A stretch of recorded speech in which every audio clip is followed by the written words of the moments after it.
AC generator में last class में हम लोगों ने कैलकुलेशन किया हुआ था और उस कैलकुलेशन में कॉइल में जो इलेक्ट्रोमोटिव फोर्स इंड्यूस्ड होता है उसकी हमने एक इक्वेशन बनाई हुई थी।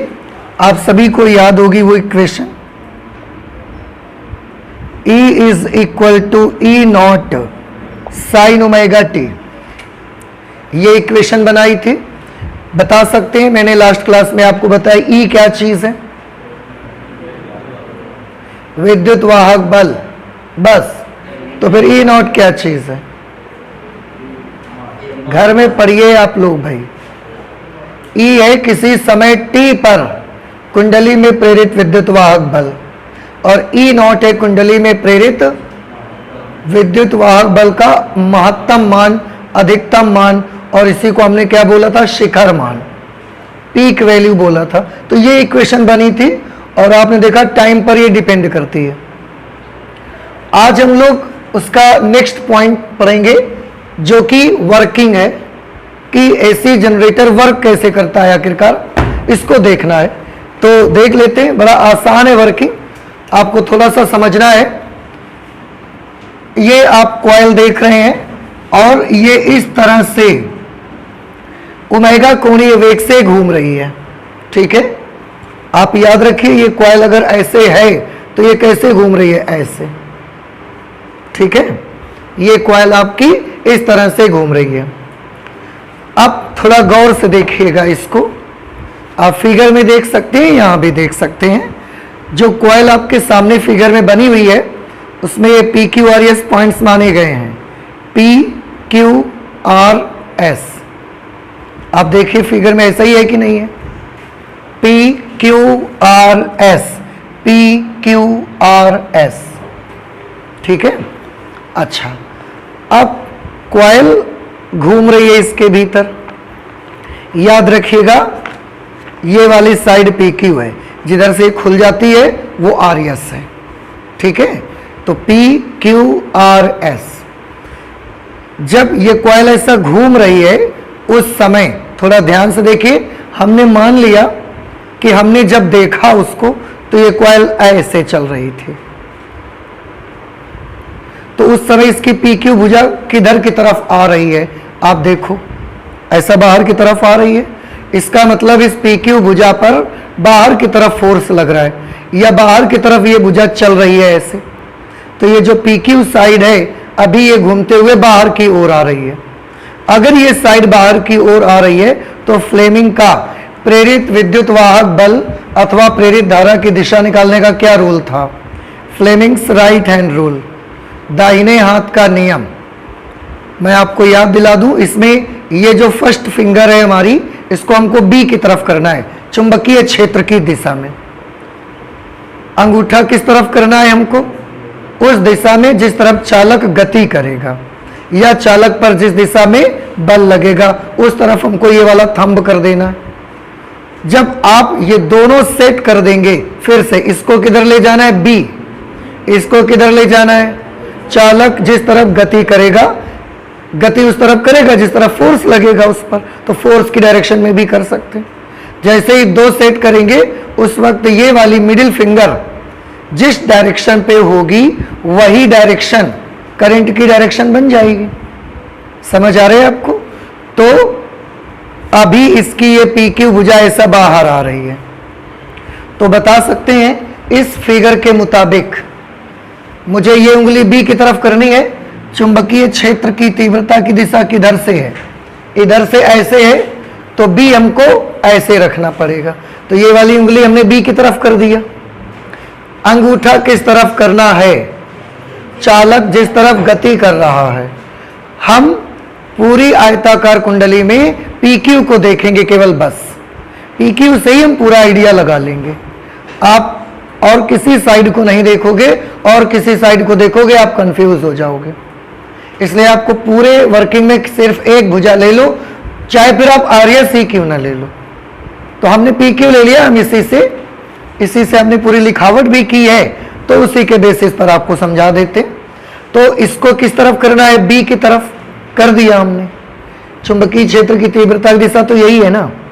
फिर अंगूठा किस तरफ ले जाएं? चालक की गति की दिशा। तो बताओ अभी हमने क्या बताया, पी क्यू किस तरफ आ रहा है, बाहर की तरफ। तो अंगूठे को ऐसा घुमा के कर दें या ऐसा घुमा के कर दें, ऐसा कर दें तो ये बी की तरफ बना रहेगा और ये किसकी तरफ आ गया, चालक की गति की तरफ। तो ये मिडिल फिंगर किस तरफ इंडिकेशन देती है, नीचे से ऊपर की तरफ। इसका मतलब है उस वक्त जिस वक्त कॉइल की ये भुजा पी क्यू ऐसा बाहर की तरफ आ रही है, देखना अभी ऐसे पीछे है बिल्कुल, अब ऐसा बाहर की तरफ आ रही है। तो जब ये बाहर की तरफ आ रही होगी तो इसमें करंट की डायरेक्शन किधर से किधर है, नीचे से ऊपर आई डायरेक्शन। अभी हमने ऐसा हाथ सेट किया तो P से Q की तरफ डायरेक्शन आ गई करंट की। बस अब आप देखिए P से Q की तरफ करंट की डायरेक्शन है।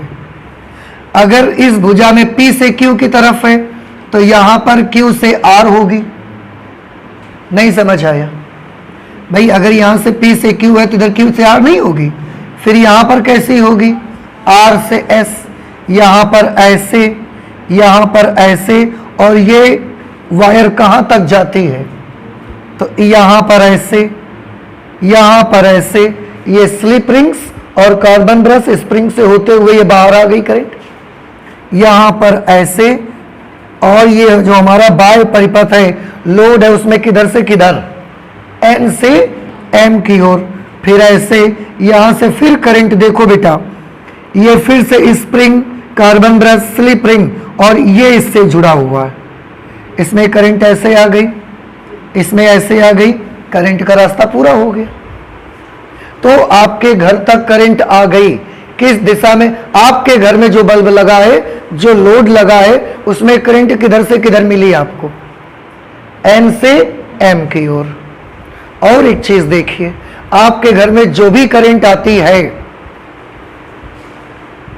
जो भी चार्जेस आपके घर में आते हैं, हर बार उनको कहां से होके आना पड़ता है, जनरेटर की कॉइल से होके आना ही पड़ता है। अब आपका घर यहां है और पावर हाउस का जनरेटर यहां से 50 किलोमीटर दूर चल रहा है। मान लिया कि हमारे यहां से 50 किलोमीटर डिस्टेंस पर पावर हाउस का जनरेटर घूमता है, बिजली बनती है, वो बिजली हमारे घर तक आती है। लेकिन हर बार आपके घर में आने वाला चार्ज कितनी जर्नी पूरी करता है, ये 50 किलोमीटर तक वाली। हर बार वो चार्ज कहां से होके आता है, पावर हाउस से, पावर हाउस के जनरेटर की कॉइल से होके आना ही पड़ेगा उसको। ऐसा नहीं होता यहीं कहीं से घूम के आ गया, बेस से ही गया यहीं से घूम के आ गया, ऐसा नहीं होता। हर चार्ज को जनरेटर की कॉइल में से चार्ज घूम के आना ही पड़ता है। ठीक है, तो ये लोड में N से M की ओर करंट हमको मिल गई। अब थोड़ा और देखिए, हम क्या देखते हैं कि ये कॉइल अभी हमने ऐसी मानी और इसका ये PQ सिरा बाहर की ओर आ रहा था, आधी चक्कर हो गया इसका, पहले ऐसी थी ना, ऐसे आई तो आधे चक्कर तक ये भुजा PQ बाहर आती रही। आधे चक्कर के बाद अब देखिए इस भुजा को कहां जाना पड़ रहा है, अंदर अब जा रही है, जा रही है अंदर। अब फिर से देखो क्या डायरेक्शन वही रहेगी P से Q, या डायरेक्शन अब बदल जाएगी, तो चेक कर लेते हैं फिर से। पहले ये P और नीचे P था, ऊपर Q, भुजा ऐसे बाहर आ रही है। आधा चक्कर कंप्लीट, आधे चक्कर तक हमारे लोड में करंट N से M की तरफ हमको मिली। आधे चक्कर के बाद जब ये साइड अंदर जाना शुरू कर देगी, फिर से राइट हैंड सेट करिए अपना। मैग्नेटिक फील्ड किधर की तरफ होगा, अब बताइए, अब मैग्नेटिक फील्ड किधर की तरफ होगा, उधर की तरफ। मैग्नेटिक फील्ड क्यों बदल जाएगा, तो मैग्नेटिक फील्ड उधर की तरफ। अब भुजा PQ आधे चक्कर के बाद किधर की तरफ जाएगी, अंदर की तरफ जाएगी। तो हमें अंगूठा किस तरफ करना, अंदर की तरफ, क्योंकि भुजा PQ हम अंदर चल रही है, तो अंदर कर दिया। अब भुजा PQ में धारा की दिशा देखिए, तो ये मैग्नेटिक फील्ड, आधे चक्कर के बाद भुजा PQ अंदर जाने लगी, तो ये हमने गति की दिशा में कर दिया PQ के। अब ये जो हमारी मिडिल फिंगर है, ये हमको बताती है कि करंट की डायरेक्शन भुजा PQ में ऊपर से नीचे की ओर होगी। हम किस भुजा की बात कर रहे हैं, आरएस की बात नहीं कर रहे हैं, हम पी क्यू की बात कर रहे हैं। अब इसी पी क्यू भुजा में करंट किधर से किधर मिली? ऊपर से नीचे। ऊपर से नीचे मतलब पी से क्यू या क्यू से पी? पी से क्यू, क्यू से पी आपको मिलेगी, क्योंकि ऊपर से नीचे मिलेगी। तो अब अगले आधा चक्कर जैसे ही आया, करंट की डायरेक्शन बदल गई। देखो यहां पर डायरेक्शन कैसी थी? पी से क्यू। आधा चक्कर जैसे ही कंप्लीट हुआ, अब डायरेक्शन कैसी हो गई? तुरंत अपनी दिशा बदल ली उसने। तो अब इसी पी क्यू भुजा में करंट की डायरेक्शन क्या हो जाएगी? उल्टी दिशा हो जाएगी, ऊपर से नीचे। अब ये ऊपर से नीचे डायरेक्शन हो गई, तो यहां करंट ऐसे दिख रही है आपको, यहां पर ये करंट ऐसे दिखेगी, ऐसे दिखेगी, यहां पर ये करंट आपको ऐसे दिखेगी। अब ये करंट ऐसे फ्लो होगी, एम से किस तरफ जा रही है? एन की तरफ। देखो ये यहां पर ऐसे, यहां पर ऐसे, ऐसे, इस तरह से, इस दिशा में, और ये फिर आ गई। देखो, देखा आपने?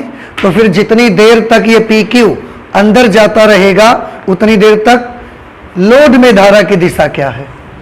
एम से एन। तो जब ये कॉइल ऐसा घूमेगी, अब आप आई होप कि समझ में आ गया होगा, जब ये कॉइल ऐसा घूमेगी तो पहले आधे चक्कर में लोड में धारा की दिशा एन से एम। तुरंत जैसे ही आधा चक्कर पूरा हुआ, अगला वाला आधा चक्कर स्टार्ट हुआ, धारा की दिशा एम से एन हो गई। फिर ये आधा चक्कर कंप्लीट। अब एक चक्कर कंप्लीट, कॉइल का एक चक्कर कंप्लीट हुआ कि नहीं? जब कॉइल का एक चक्कर कंप्लीट हुआ तो धारा ने अपनी दिशा दो बार बदली। एक बार एन से एम हुई, फिर एक बार एम से एन हो गई। फिर जैसे ही ऐसा आएगा, अब फिर पी क्यू भुजा बाहर आ रही है, फिर से धारा की दिशा लोड में किधर से किधर? एन से एम। और जैसे ही ये जनरेटर फिर कॉइल ऐसे अंदर की तरफ गई, तो फिर से एम से एन। तो एक चक्कर में कितनी बार धारा की दिशा बदलती है? दो बार। समझ रहे हैं? और यहां पर करंट की जो डायरेक्शन मिलती है, एक बार ऐसे, फिर ऐसे, फिर ऐसे, फिर ऐसे, ऐसे ऐसे ऐसे लगातार चेंज होती रहती है। और याद करें, ये दिष्ट धारा का कैरेक्टर है ऐसा बदलना, दिशा भी बदलना और परिमाण भी बदलता रहता है इसका। अभी आप देखेंगे कि मैग्नीट्यूड कैसे बदलेगा उसका। तो एक ही लोड में करंट की डायरेक्शन का बार बार अपनी दिशा का बदलना, ये कौन सी धारा होगी? दिष्ट धारा की प्रत्यावर्ती धारा। यहां पर दिशा बदल रही है कि नहीं बदल रही है? बदल रही है दिशा। अगर दिशा बदल रही है तो फिर ये दिष्ट धारा है कि प्रत्यावर्ती धारा है? प्रत्यावर्ती धारा हुई कि नहीं हुई? तो ये एक ऐसा जनरेटर है जो किस प्रकार की करंट जनरेट कर रहा है? ये प्रत्यावर्ती धारा जनरेट कर रहा है। समझ आया कुछ आपको? तो ये एक ऐसा जनरेटर है जिसकी वजह से प्रत्यावर्ती धारा जनरेट हो रही है, इसलिए इसका नाम क्या है? प्रत्यावर्ती धारा जनित्र। याद आया? और एक दिष्ट धारा जनित्र भी होता है जो डीसी करंट को प्रोड्यूस करता है। वो आपने क्लास 10th में आई होप कि पढ़ा हुआ है शायद। खैर, तो इसमें आपने क्या देखा कि एक चक्कर में दो बार आपके लोड में धारा की दिशा का क्या होगा? बदलेगा। क्या ये बात आपको समझ में आई? नहीं समझ में आया? आ गया? अब इसमें धारा की दिशा बदलेगी, परिमाण का क्या होगा इसको भी हम चेक करेंगे। परिमाण हम विद्युत वाहक बल से चेक कर लेते हैं। फिलहाल पहले वर्किंग पढ़ ली कि क्या वर्किंग है इसकी। हमने लिखा है जब कुंडली की भुजा पी क्यू बाहर की ओर आ रही होती है, मान लिया कि ये भुजा पी क्यू पहले पीछे थी, ऐसा बाहर की ओर आ रही है, यही से स्टार्ट ही करा हमने वर्किंग अपनी।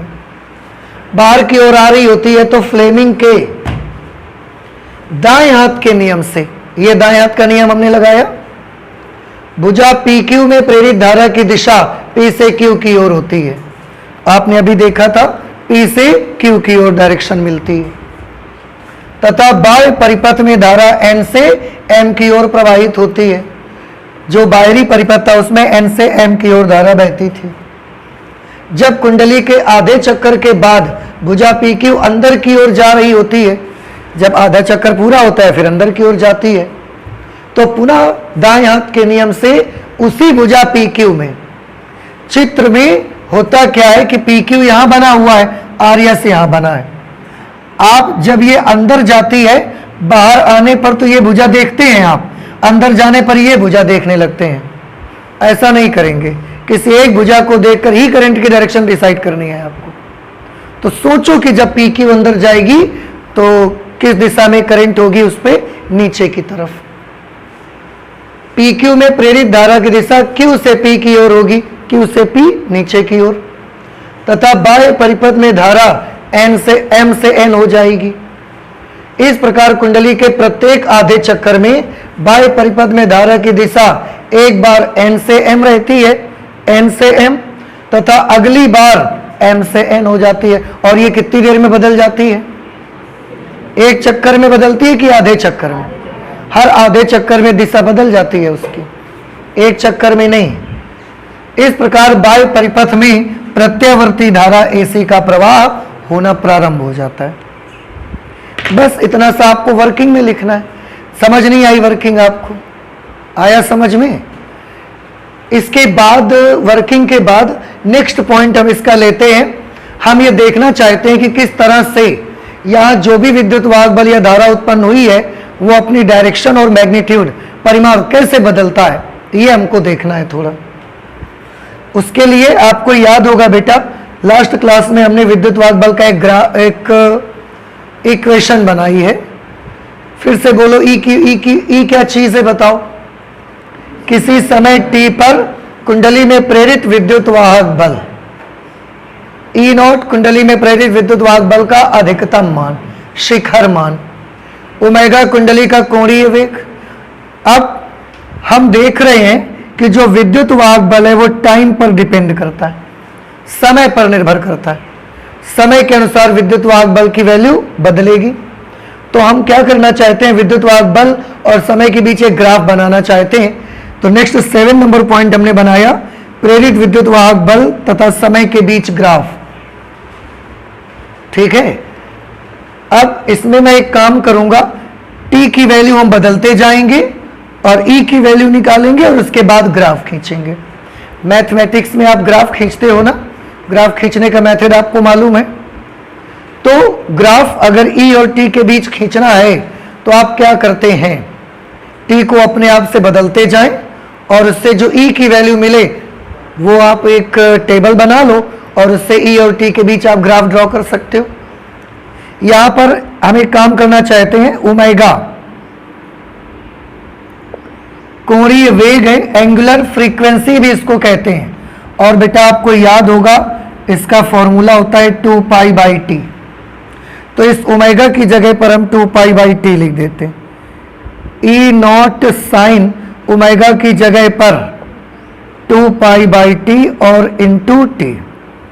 अब आपको ये भ्रम हो सकता है, ओमेगा क्या होता है यहां पर बताओ? ओमेगा को बोलते हैं कोणीय आवृत्ति, एंगुलर फ्रीक्वेंसी। अब आपको ये कंफ्यूजन हो सकता है कि ये स्मॉल टी क्या है और ये कैपिटल टी क्या है। तो हम आपको बता देते हैं कि यहां जो कैपिटल टी है ये आवर्तकाल है। आवर्तकाल का मतलब कुंडली को एक चक्कर लगाने में जितना समय लगता है वो टाइम है ये। और ये स्मॉल टी कोई भी क्षण है, कोई भी टाइम हो सकता है, ये है। अब अगर मुझे इस E और T के बीच ग्राफ बनाना है तो T की वैल्यू हमको बदलनी है और उसके बाद ग्राफ बन जाएगा आपका। इसके लिए भी मैं आपको बताऊं, जब कुंडली पूरा एक चक्कर ऐसा घूमेगी, कुंडली जब पूरा एक चक्कर घूमेगी तो अगर हमने यहां से स्टार्ट किया ऐसे, यहां से, तो यहां पर t कितना होगा? 0। प्रारंभ यहीं से किया ना, तो t इज इक्वल टू 0। और जब पूरा एक चक्कर लगा के आ जाएंगे तो यहीं पर t की वैल्यू कितनी हो जाएगी? Capital T। भाई एक चक्कर लगाने में लगा समय आवर्तकाल होता है कि नहीं होता? तो एक चक्कर लगाने में कितना समय लगा, कैपिटल टी, तो यही उसका क्या बन गया, आवर्त का। तो यहीं से हमने आरंभ किया t बराबर 0 से, और एक चक्कर लगाने में फिर से यहां पर आ गए हम। तो अब t कितना गुजर गया होगा, एक आवर्त काल के बराबर का समय गुजर गया। तो यहीं पर t बराबर 0 भी होगा और यहीं पर t बराबर कैपिटल T भी होगा, आवर्त काल। यहां पर t की वैल्यू कितनी होगी, क्योंकि ये तो आधा चक्कर है। अगर एक चक्कर लगाने में कैपिटल T टाइम लगता है तो आधा चक्कर लगाने में t/2 टाइम लगेगा। तो यहां जब आएंगे तो कितना टाइम लगा होगा, t/4 आधे से भी कम। और यहां पर जब रहेंगे तो t की वैल्यू होगी 3t/4।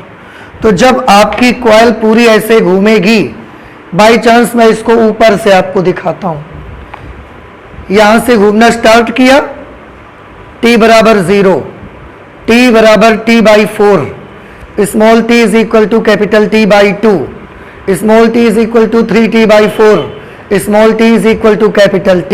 एक चक्कर पूरा हो गया, समझ आया, इस तरह से। तो ये टाइम हम यूज करेंगे और उसके अकॉर्डिंग ग्राफ बनेगा। टाइम की जगह पर हम ये वैल्यूज लिखेंगे।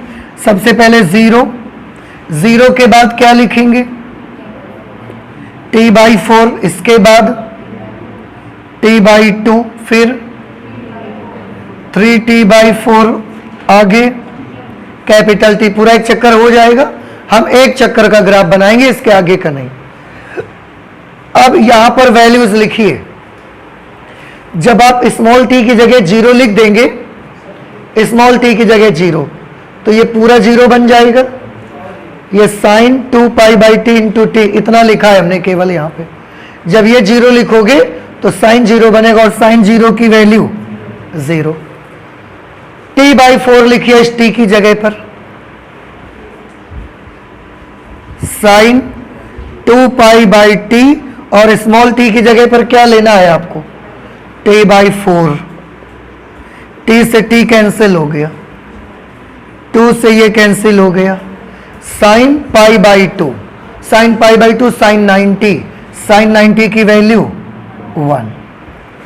ठीक है, इसके बाद स्मॉल t की जगह पर क्या लिखोगे आप, t/2।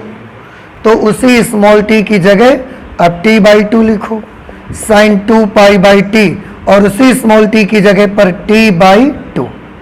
t से t कैंसिल, 2 से 2 कैंसिल, sin π, sin 180, sin 180 की वैल्यू 0।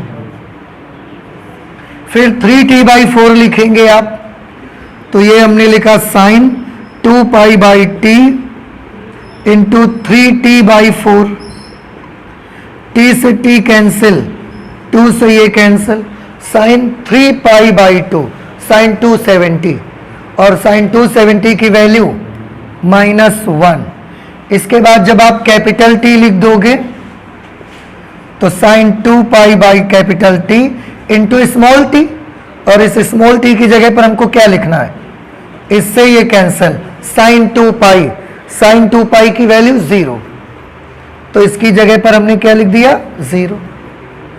तो t की अलग अलग वैल्यूज के लिए हमने sin 2π/t इंटू t इतने की वैल्यू निकाल ली। देखिए अलग अलग। अब जब इसकी वैल्यू 0 होगी तो e का मान बताओ, 0 हो जाएगा। जब इसकी वैल्यू 1 होगी तो e की वैल्यू बताओ, e0, 1 लिखोगे इसकी जगह, 1 इंटू e0, e0। फिर इसकी वैल्यू आगे चल के 0 हो गई तो फिर से e की वैल्यू 0। फिर 3t/4 पर -1, तो -1 को e0 से मल्टीप्लाई करोगे, -e0। फिर t बराबर 0, साइन वाला पद 0 हो गया टर्म, तो फिर से इलेक्ट्रोमोटिव फोर्स कितना हो गया, 0। अब वहां से आपको क्या पता चला कि हर आधे चक्कर के बाद ये क्या करेगी, अपनी डायरेक्शन बदल देगी। कौन, जो प्रेरित धारा होगी। और यहां से आपको क्या पता चल रहा है, ध्यान से देखो, जो विद्युत वाहक बल उत्पन्न हो रहा है 0 से पहले मैक्सिमम हो गया, मैक्सिमम वैल्यू है ना ये, 0 से मैक्सिमम, मैक्सिमम से 0, 0 से फिर मैक्सिमम, लेकिन माइनस निशान बताता है कि दिशा बदल दी है उसने। समझ में आया? फिर से देखो, 0 से पहले एक दिशा में मैक्सिमम, फिर मैक्सिमम से 0, फिर 0 से मैक्सिमम, लेकिन अब डायरेक्शन चेंज हो गई, और फिर मैक्सिमम से 0। तो अब आपको क्या महसूस हो रहा है? यह विद्युत वाहक बल अपना परिमाण, अपनी वैल्यू को बदल रहा है या सेम रखता है वैल्यू? वैल्यू बदल रहा है। दिशा बदल रहा था कि नहीं बदल रहा था? तो परिमाण भी बदल रहा है, दिशा भी बदल रहा है। तो इस प्रकार के विद्युत वाहक बल को कौन सा विद्युत वाहक बल बोलेंगे? आंसर है प्रत्यावर्ती विद्युत वाहक बल बोलेंगे। इस विद्युत वाहक बल की वजह से जो धारा बनेगी, वो धारा भी कौन सी धारा होगी? प्रत्यावर्ती धारा होगी। वो नहीं समझ में आया? इसलिए ये वाला जनरेटर कौन सी धारा उत्पन्न कर रहा है? प्रत्यावर्ती धारा। दिष्ट धारा परिपथ के एक बिंदु से अगर एक दिशा में ऐसा बहती है तो फिर अपनी डायरेक्शन और परिमाण बदलती नहीं है। वो same magnitude, same direction flow होती ही रहती है जितनी देर वो चलती है। ये परिमाण और दिशा बदलने का काम किसका है? प्रत्यावर्ती धारा का है। इसलिए ये जनरेटर प्रत्यावर्ती धारा को जनरेट करता है, इसलिए इसका नाम रखा प्रत्यावर्ती धारा जनरेटर, या एसी जनरेटर इसका नाम रखा गया। समझ आ रहा है आपको? अब क्योंकि हमने टी और ई के बीच एक टेबल बना ली है, तो अब हम इसकी हेल्प से ग्राफ भी बना सकते हैं। ठीक है, तो आप इसको नोट करें, इसके बाद हम इसका ग्राफ बनाते हैं। ये टेबल तो हमने बना लिया, अब इस टेबल से हम ग्राफ बनाना चाहते हैं। ध्यान से सभी लोग देखिए इधर। इसके लिए हमने ऐसे एक लाइन बनाई, ये एक्स एक्सिस और ये वाई एक्सिस है। हमने क्या किया? एक्स एक्सिस पर हमें किसके किसके बीच का ग्राफ बनाना है? टाइम और ई के बीच का। तो एक्स एक्सिस की तरफ हमने ले लिया टाइम, स्मॉल टी, ठीक है, और ये वाई एक्सिस की तरफ हमने ले लिया विद्युत वाहक बल E, और इधर की तरफ माइनस E। ठीक है, अगर विद्युत वाहक बल पॉजिटिव होगा तो उसको हम किस तरफ निशान लगाएंगे? इस एक्सिस के, टाइम एक्सिस के ऊपर। अगर विद्युत वाहक बल नेगेटिव होगा तो निशान कहां लगाना है? टाइम अक्ष के नीचे निशान लगाना है। अब यहां पर हम देख रहे हैं कि विद्युत वाहक बल का एक महत्तम मान भी है। तो विद्युत वाहक बल इस अक्ष में है, उसकी अपनी एक मैक्सिमम वैल्यू भी है। हमने मान लिया कि विद्युत वाहक बल की मैक्सिमम वैल्यू इतनी है, इतनी। समझ आया? और इधर भी विद्युत वाहक बल की मैक्सिमम वैल्यू, विद्युत वाहक बल का महत्तम मान इतना है, इतना। इस देखो, इधर की तरफ पूरा कौन है? इधर की तरफ पूरा विद्युत वाहक बल पॉजिटिव, और इस साइड में पूरा नेगेटिव। लेकिन विद्युत वाहक बल का भी अपना एक मैक्सिमम वैल्यू है, वो मैक्सिमम वैल्यू हमने यहां पर मान ली। और ये मैक्सिमम वैल्यू कितनी? Plus E not. दूसरी दिशा में भी विद्युत वाहक बल की मैक्सिमम वैल्यू ये है। इसको हमने, क्योंकि मैक्सिमम को हम ई नॉट से लिखते हैं, तो ई नॉट लिखा, और डायरेक्शन चेंज है तो माइनस से लिखा। नहीं समझ आया? फिर से ये वाली अक्ष किसके लिए रिजर्व कर दी हमने? ये वाली विद्युत वाहक बल के लिए। उसमें भी टाइम एक्सिस के ऊपर होंगे तो विद्युत वाहक बल पॉजिटिव, टाइम एक्सिस के नीचे होंगे तो विद्युत वाहक बल नेगेटिव। अब विद्युत वाहक बल में इतनी बड़ी वैल्यू को हमने मान लिया कि यह विद्युत वाहक बल का महत्तम मान है। इससे ज्यादा बड़ा मान विद्युत वाहक बल का आपको नहीं मिलेगा। ठीक, इधर महत्तम मान इतना, इससे ज्यादा बड़ा नहीं मिलेगा। अब टाइम वाली एक्सिस पर, टाइम एक्सिस पर 0, T/4, T/2, पूरा एक साइकिल के लिए मुझे बनाने, तो T बराबर 0 तो इसी जगह पर है। अब हम मान लेते हैं यहां पर इतनी दूर हम आए और यहां पर आ गया t/4।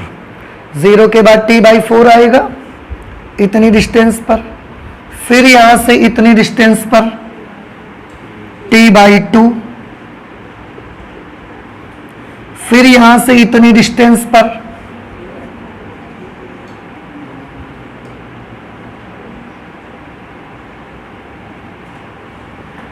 t/4, फिर यहां से इतनी डिस्टेंस पर क्या आएगा, ये आ जाएगा t।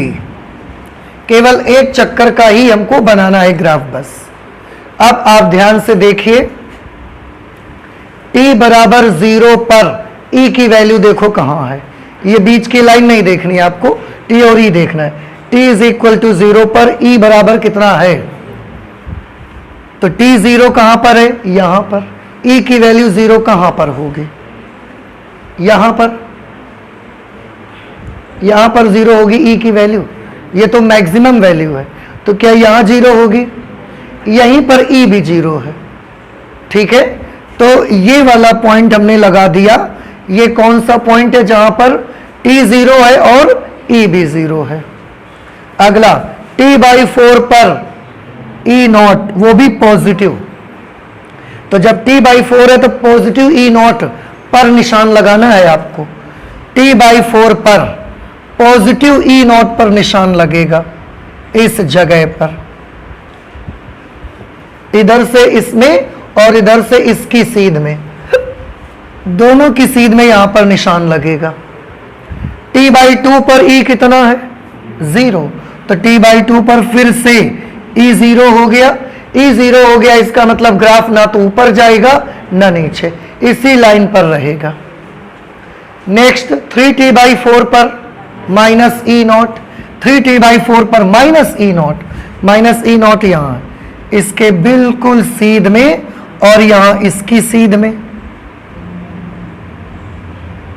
यहां पर निशान लग जाएगा। इसकी सीध में नहीं है और इसकी सीध में ये निशान लग गया। अगला कैपिटल T पर E का मान कितना है, 0, तो कैपिटल T पर E की वैल्यू 0, तो वो निशान यहीं पर हो गया। ठीक है, थोड़ा सा मैं आपको ये ऐसे समझा देता हूं, जैसे हमने इस कॉइल को शुरुआत में कैसा लिया, ऐसा स्टार्टिंग में ऐसा लिया इसको हमने। मैग्नेटिक फील्ड कैसे है, ऐसे। कॉइल हमने ऐसे रखी। आप देखिए, सबसे शुरू में मैग्नेटिक फील्ड की डायरेक्शन ये है। इसमें कॉइल का तल कैसा था, चुंबकीय क्षेत्र में कॉइल का तल लंबवत था, तो हमने कॉइल को ऐसा बना लिया। ये हमने कॉइल बना ली और मैं इसको ऊपर से आपको दिखा रहा हूं, जैसे ऐसे मैग्नेटिक फील्ड इधर की तरफ और ऐसा ये कॉइल है, तो हम ऐसे आपको दिखा रहे हैं, ऊपर से आपको देखना है जाकर के। ऐसा चुंबकीय क्षेत्र है और ये कॉइल ऐसे इसमें घूम रही है, तो ये फिगर हम आपको ऐसा ऊपर से दिखा रहे हैं। तो अभी ये ऐसा होगा कि नहीं होगा, ऐसा। ठीक है, इस समय ये जो कॉइल है इसका एरिया वेक्टर किधर होगा, इधर की तरफ इसका एरिया वेक्टर होगा। दोनों के बीच कोण कितना होगा, 0 डिग्री या 90 डिग्री, 0 डिग्री। ये हम आपको इसका टॉप व्यू दिखा रहे हैं। ठीक है, ए इधर की तरफ, बी की ही डायरेक्शन पे ये कॉइल ऐसे मैंने बना दी है। ये क्या दिख रहा है आपको, क्यू यहां पर है, ये पी क्यू आर एस बनाई है ना, पी क्यू भुजा पीछे है, आपको क्यू आर दिखेगा ऊपर वाला, क्यू आर ऐसे तो दिखेगा आपको। तो यहां पर हमने बनाया क्यू और ये हमने बनाया आर। उस समय टाइम 0 पर फ्लक्स कितना आएगा, 0। कितना फ्लक्स उत्पन्न होगा, 0। अब आप इसको देखकर कंफ्यूजन में आ जाएंगे, फ्लक्स 0 होगा कि मैक्सिमम होगा, सोच लो। फ्लक्स 0 है कि मैक्सिमम, कॉइल से गुजरने वाला फ्लक्स मैक्सिमम है, लेकिन अभी क्योंकि इसके फ्लक्स में परिवर्तन नहीं हो रहा है, मैक्सिमम है, चेंज तो नहीं हो रहा है ना। और प्रेरित विद्युत वाहक बल, ये ग्राफ किसका है, प्रेरित विद्युत वाहक बल का। प्रेरित विद्युत वाहक बल परिवर्तन से उत्पन्न होता है, तो परिवर्तन नहीं हो रहा है, इसलिए विद्युत वाहक बल 0 है। विद्युत वाहक बल 0। T/4 पर मैग्नेटिक फील्ड अभी भी ऐसा रहेगा। कॉइल घूम के ये ऐसी हो गई, ऐसे के बजाय अब कॉइल घूम के ऐसी हो गई। कॉइल ऐसी हो गई मतलब ऐसे कॉइल हो गई। Q यहां पर आ गया, नहीं R इधर आ गया, R इधर आ गया, Q इधर आ गया, ऐसे घूम गई ना कॉइल। अब एरिया वेक्टर किधर की तरफ है? ऊपर की तरफ एरिया वेक्टर है। इस बार दोनों के बीच का एंगल कितना? 90 डिग्री। इस समय फ्लक्स कितना होगा? मैक्सिमम। आप देखो फ्लक्स मैक्सिमम का निशान लगा हुआ है। T/2 पर देखिए, T/2 पर मैग्नेटिक फील्ड की डायरेक्शन नहीं बदल रही, वो तो वही है। ये घूम के कॉइल ऐसी हो गई, यहां पर आ गया Q और यहां पर आ गया R। अब एरिया वेक्टर कैसा हो जाएगा इसका? इधर की तरफ। इस बार दोनों के बीच का एंगल 180, B ऐसे, एरिया वेक्टर ऐसे, और इस समय फ्लक्स कैसा हो जाएगा? फिर से 0। अगला देखो, इसमें भी मैग्नेटिक फील्ड ऐसा ही रहेगा, कॉइल घूम के फिर ऐसे हो जाएगी। यहां पर आ गया Q, यहां आ गया R, एरिया वेक्टर हो गया ऐसे, दोनों के बीच का कोण हो गया 90 डिग्री। फ्लक्स कैसा हो गया? मैक्सिमम, लेकिन डायरेक्शन बदल गई। देखो यहां भी मैक्सिमम था, यहां भी मैक्सिमम है, पर यहां एरिया वेक्टर ऊपर था, एरिया वेक्टर नीचे, डायरेक्शन बदल गई। T पर क्या होगा? मैग्नेटिक फील्ड तो अभी भी इसी तरफ है, अब ये QR घूम के फिर ऐसे हो गया, Q और यहां पर R, एरिया वेक्टर इस दिशा में, दोनों के बीच का कोण 0 डिग्री। अब आप देखें ये वाली पोजीशन सेम, यही वाली पोजीशन आ गई कि नहीं आ गई? मिला के देखिए आप, सेम वही पोजीशन आ गई, और उस समय भी फ्लक्स कैसा हो गया? 0। ठीक है, तो ये कॉइल की अलग अलग पोजीशन। ऐसी पोजीशन पे इलेक्ट्रोमोटिव फोर्स 0, इस पोजीशन पर मैक्सिमम, इस पोजीशन पर फिर 0, इस पोजीशन पर फिर मैक्सिमम, और इस पोजीशन पर फिर 0। तो हम क्या देखते हैं, जब एरिया वेक्टर और मैग्नेटिक फील्ड वेक्टर दोनों एक दूसरे के समांतर होते हैं तो इलेक्ट्रोमोटिव फोर्स कैसा होता है? 0 रहता है। आप देखो यहां पर दोनों दिशा में एक ही है, यहां पर भी दोनों समांतर है, प्रति समांतर है, और यहां पर भी समांतर, तो हर जगह विद्युत वाहक बल कैसा? और जब एरिया वेक्टर मैग्नेटिक फील्ड के साथ लंबवत होता है तो वहां इलेक्ट्रोमोटिव फोर्स मैक्सिमम है। ठीक है, अब हमने इसका ग्राफ बनाना है, पॉइंट लगा चुके, ग्राफ तैयार करना है। ग्राफ तैयार करने के लिए सीधे ऐसे लाइन बना दें, ऐसा करना चाहिए क्या? क्यों? हाँ, तो लाइन क्यों नहीं बना देनी चाहिए? क्योंकि ये साइन थीटा का कर्व आप बना रहे हैं, ये एक साइनोसॉइडल कर्व आपका बनेगा, और साइनोसॉइडल कर्व आपका लीनियर नहीं होता, कर्वेचर उसमें होता है, तो आपको स्केल रखकर लाइन नहीं बनाना है, आपको स्मूथली फ्री हैंड उसको मिलाना है। ऐसे फ्री हैंड मिलाना है, मतलब ऐसे।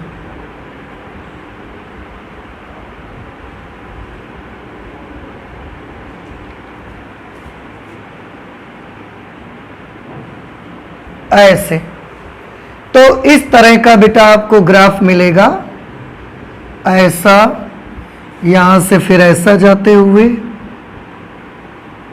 और यहां पर 0। अब आप इसमें देखिए ध्यान से, परिमाण का क्या हो रहा है?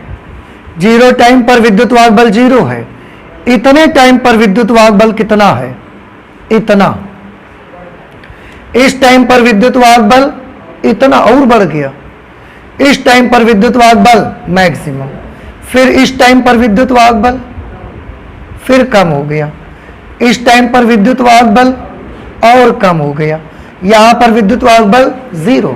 तो आप क्या देख रहे हैं, जब हम यहां से ऐसे चलना शुरू करते हैं विद्युत वाहक बल ऐसे बढ़ता है, और फिर विद्युत वाहक बल ऐसे घट जाता है, ऐसा हुआ कि नहीं हुआ?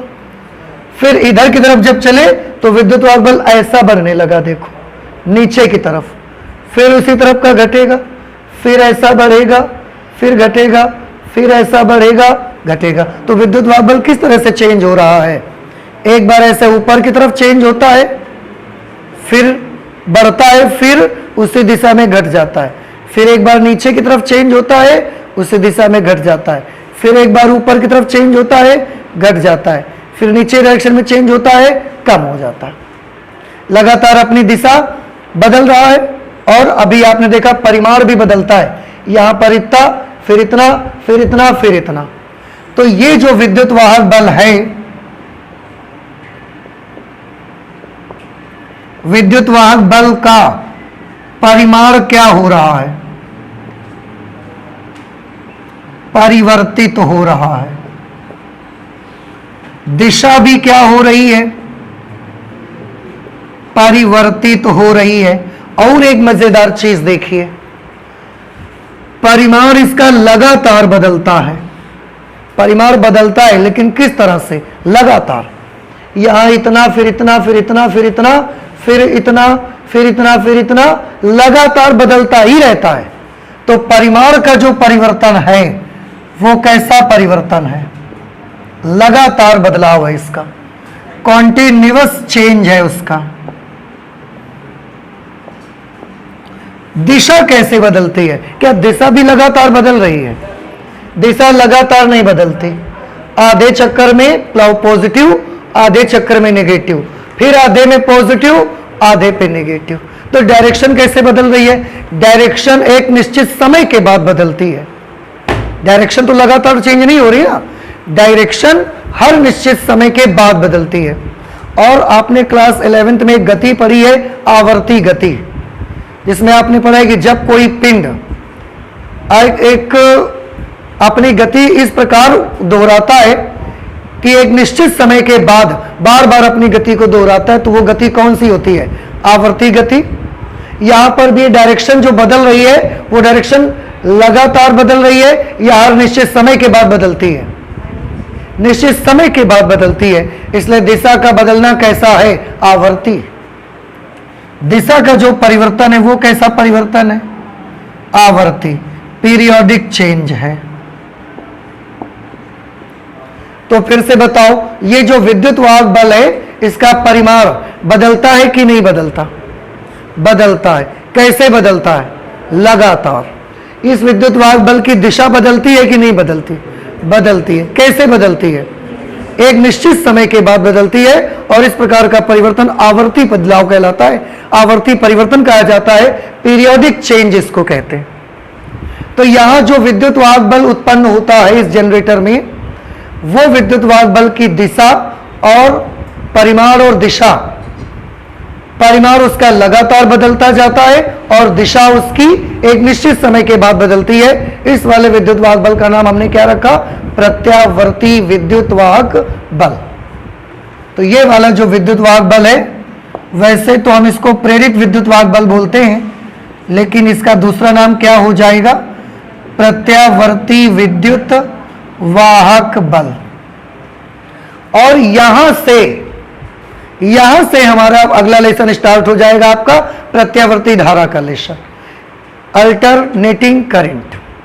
अगला लेसन आपका प्रत्यावर्ती धारा का ही है। तो आपने इस लेसन में क्या पैदा कर ली?